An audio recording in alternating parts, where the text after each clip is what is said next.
Viewers, welcome to another edition of the latest news of war affairs. Viewers, an expected rumor caused by the step of Sudanese Prime Minister Abdullah Hamdok at dawn today, Monday, following the announcement of his resign. While the political and legal scene is still unclear, especially with regard to the authority currently authorized to nominate an alternative prime minister, political comments and readings of the resign poured in. Between those who are likely to exacerbate the situation and the country into a dark tunnel, and those who considered that it was the same and would not change anything. His resign occupied the Sudanese streets. In statement today, Monday, the Sudanese Professionals Association said, the resign or not does not advance or delay anything in the path of the revolution. He also indicated that the real power is in the hands of the military council, and what is required is the resign of the leaders of the council, headed by the commander of the armed forces, Abdel Fattah al-Burhan.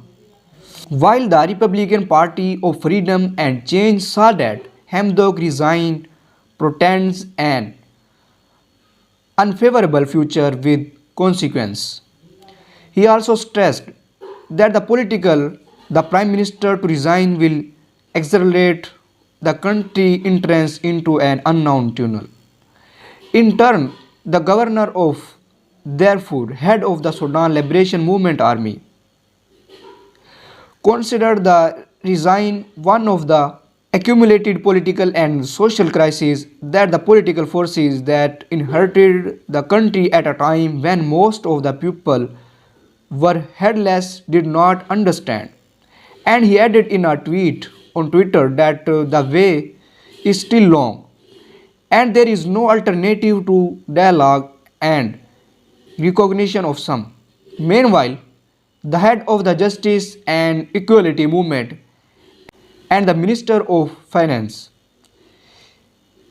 Jabril Ibrahim, described Hamdok's move as unfortunate considering it an ordeal.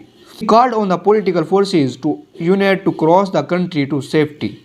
The continuation of civilian rule, for its part, the United States calls on Sudanese leaders to ensure the continuation of civilian rule and to appoint a prime minister in line with the provisions of the constitutional document.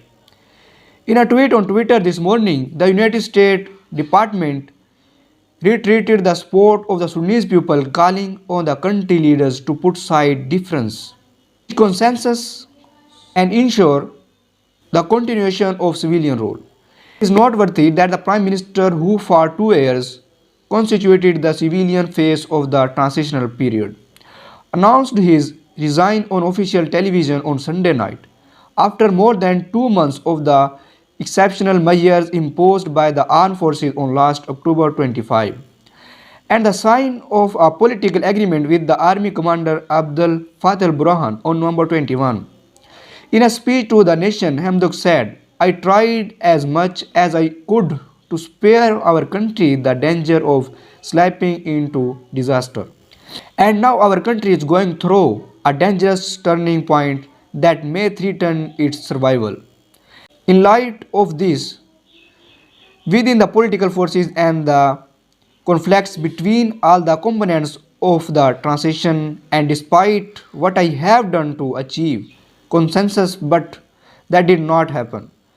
The enemy had tried over the past weeks to reach a political agreement between all the political parties in the country and to form a civilian government to replace the one that the army dissolved in October.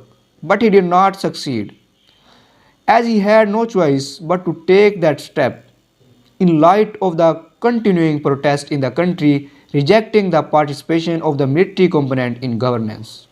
On the other hand, the second report on the Sudanese military capabilities page published a new picture of the artillery strike launched by the Sudanese army last month on the Ethiopian army and its militia in the Al Fashaka area. It is reported that some Page has launched several media attacks accusing the page of lying and misleading. So, however, this is the latest update about it. For more latest report, please subscribe my YouTube channel. Thanks for watching.